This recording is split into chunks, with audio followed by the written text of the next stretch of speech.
Sa pikas bahin ang baligyaanan og mga firecrackers usab sa Sound Road Properties sa Dakbayan, Sugbo. Gidagsaan na usab sa mga namalit.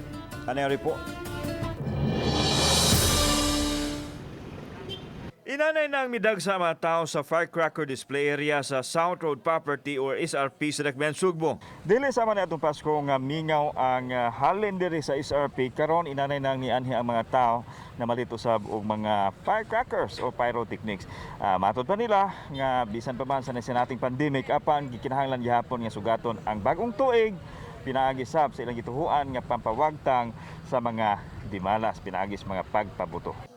Sama nining usa ka customer nga nipalit og pyrotechnic nga haom sa iyang mga anak kay dili usab delikado. Para malingkor ang mga bata, way pabuto na to, sir. Ngano man?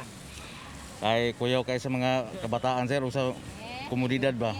Suma sa mga vendors nga lahi ra gyud ang ilang kita apan malaumon sila nga makabawi-bawi gihapon bisan ginagmay. Sa pagkakaroon ko siya, dili lang kita may expect nga mabawi o dako ta ginansya. Ang importante lang nga ma-celebrate na to ang atong bagong tuig. Aron matapos na gining pandemika.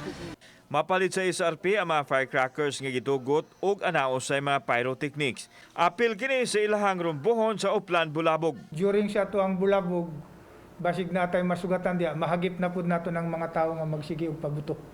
Kay sayod na tanga na may mga designated firecracker zones. Kauban, si Marlon Melgaso, ako si Alan Domingo.